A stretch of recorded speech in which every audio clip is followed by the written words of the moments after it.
Hello, my friends. Thanks for joining me for a story. Today we're going to read one of my favorite storybooks.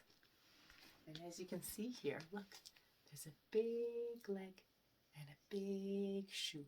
Who do you think that belongs to? That's right, it's a giant.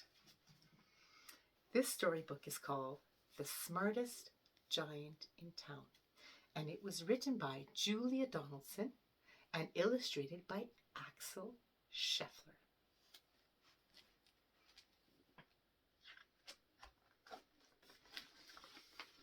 The Smartest Giant in Town. Here we have the giant walking down the path to the little town.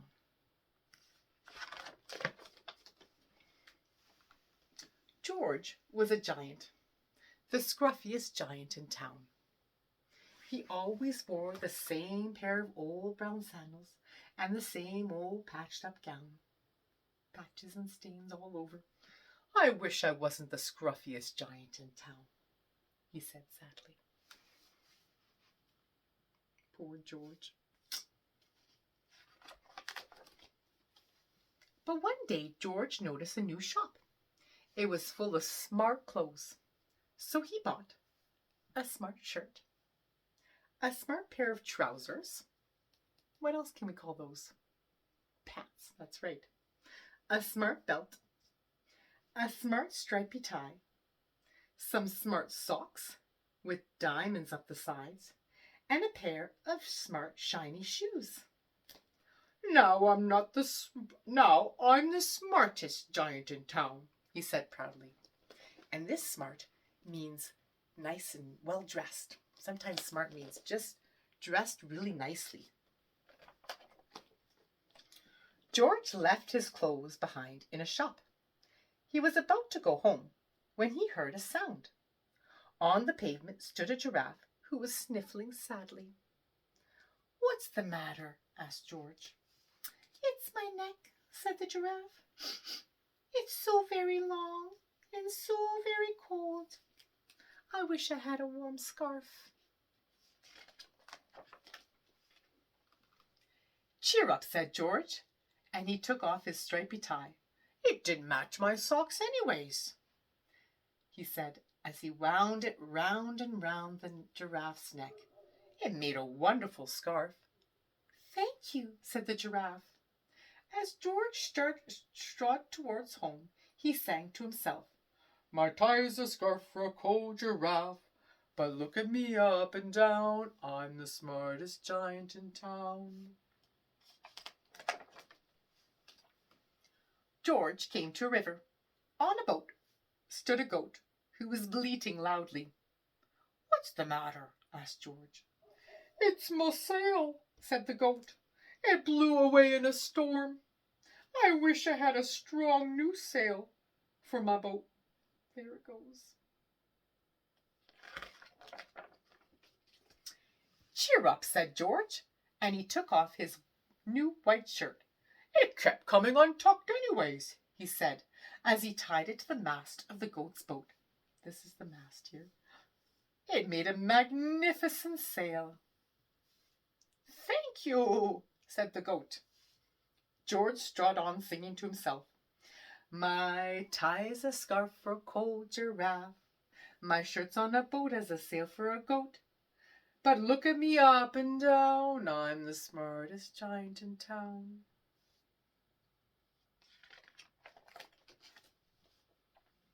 George came to a tiny ruined house. Beside the house stood a white mouse with lots of baby mice. They were all squeaking. "What's the matter?" asked George. "It's our house," squeaked the mother mouse. "It burnt down, and now we have nowhere to live. I wish we had a nice new house." Oh, look at the sad mama. Look at that. Oh. What do you think George is going to give the mama mouse for her house? Let's see.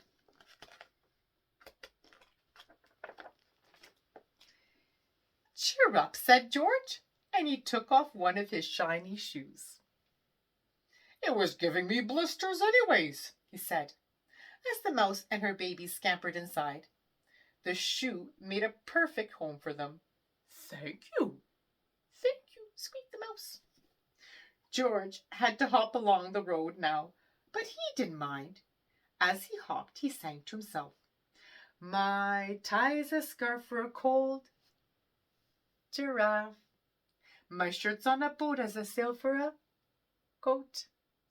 My shoe is a house for a little white mouse. But look at me up and down, I'm the smartest giant in town."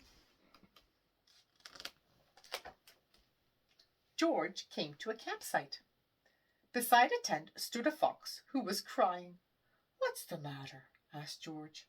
"It's my sleeping bag," said the fox. "I dropped it in a puddle.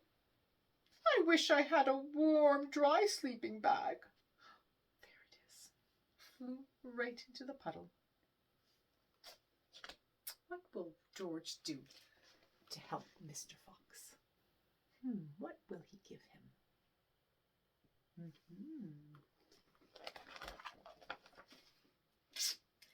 "Cheer up," said George, and he took off one of his socks with the diamonds up the side. "It was tickling my toes anyways," he said. As the fox snuggled into it, it made a very fine sleeping bag. "Thank you," said the fox. George hopped on, singing to himself, "My tie's a scarf for a cold giraffe. My shirt's on a boat as a sail for a coat. My shoe is a house for a little white mouse. One of my socks is a bed for a fox. But look at me up and down, I'm the smartest giant in town." George came to a big squelchy bog. Beside the bog stood a dog who was howling. "What's the matter?" asked George. What's a bog? Have you heard the word bog before? That's right. "It's this bog," said the dog. "I need to get across, but I keep getting stuck in the mud." That's right, it's all mud. "I wish there was a safe, dry path." Poor puppy. What will George do to help this dog?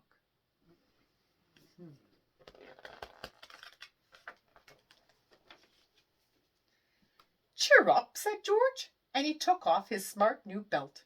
"It was squishing my tummy anyways," he said, as he laid it down over the bog.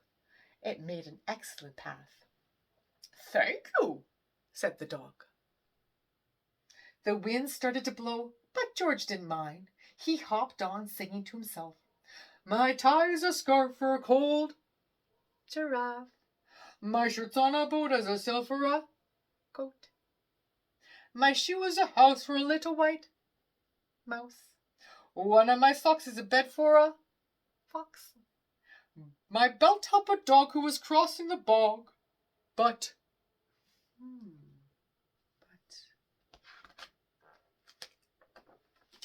oh dear, what happened to George? My trousers are falling down. I'm the coldest giant in town." Suddenly George felt sad and shivery and not at all smart. He stood on one foot and thought, "I have to go back to the shop and buy some more clothes," he decided. He turned around and hopped all the way back to the shop.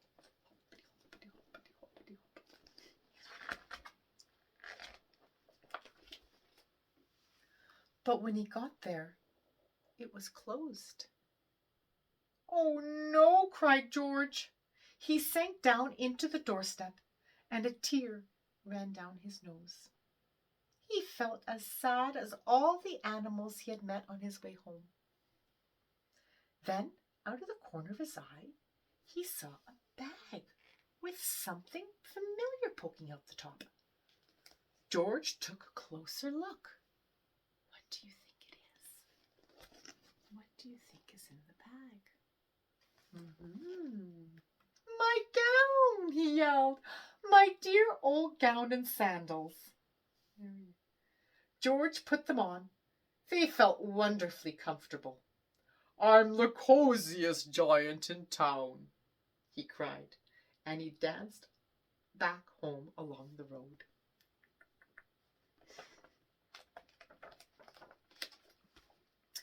Outside his front door stood all the animals he had helped. They were carrying an enormous present. "Come on, George," they said. "Open it." George untied the ribbon. Inside was a beautiful gold paper crown and a card. It says, "To George." "Look inside the card, George," said the animals. George put the crown on his head and opened the card. Inside it said, "Your tie is a scarf for a cold giraffe. Your shirt's on a boat as a sail for a goat. Your shoe is a house for a little white mouse. One of your socks is a bed for a fox. Your belt helped a dog who was crossing the bog. So here is a very fine crown to go with your sandals and gown of the kindest giant in town."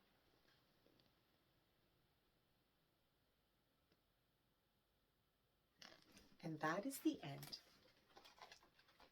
of The Smartest Giant in Town. Now, how do you think George felt when he gave all his pieces of clothing to those people, those animals in need? How do you think that made him feel?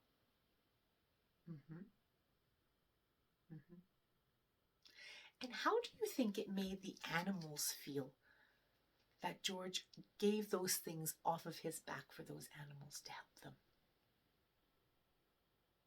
Pretty good. The end.